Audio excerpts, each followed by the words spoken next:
Pope Francis accepted the resignation of conservative Archbishop Charles Chaput of Philadelphia Thursday and replaced him with an ideological ally. Chaput, a persistent critic of Francis, was required to tender his resignation upon turning 75, but the Pope could have allowed him to stay on in Philadelphia. The Pope has given the post to Bishop Nelson Perez of Cleveland, the official Vatican News reported. The Holy Father has accepted the resignation of Chaput, the Vatican said in a statement. Francis picked Perez to lead the troubled Philadelphia Archdiocese, which like other Catholic communities nationwide has been contending with a clerical sex abuse scandal and dwindling church attendance.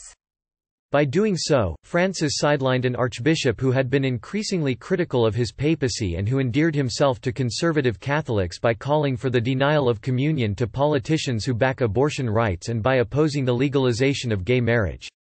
Chaput, on his official Facebook page, welcomed his successor and gave no inkling that anything was amiss.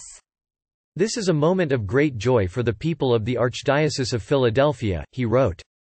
Bishop Nelson Perez is a man who already knows and loves the Church in Philadelphia, and is already known and loved by our priests and people. I cannot think of a better successor to lead this archdiocese.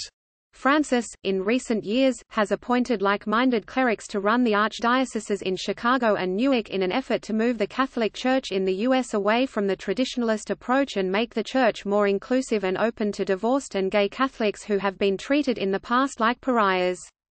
Chaput was appointed to the Philadelphia post by Francis's predecessor, Pope Benedict in 2011. After Francis replaced Benedict in 2013, Chaput stated openly that there were grumblings in some corners about the new pope's progressive approach. "This is already true of the right wing of the Church," Chaput told the National Catholic Reporter. "They generally have not been really happy about his election, from what I've been able to read and to understand." 5 years later, Chaput made headlines by calling on divorced Catholics, as well as gay Catholics, to abstain from sex even if they are married if they want to receive communion. "Live as brother and sister," Chaput wrote. Chaput's 7-page guideline was seen by many as a rebuttal to Francis's Joy of Love, which the Pope released 3 months earlier and which encouraged priests to show pastoral discernment to civilly remarried Catholics who want to receive communion.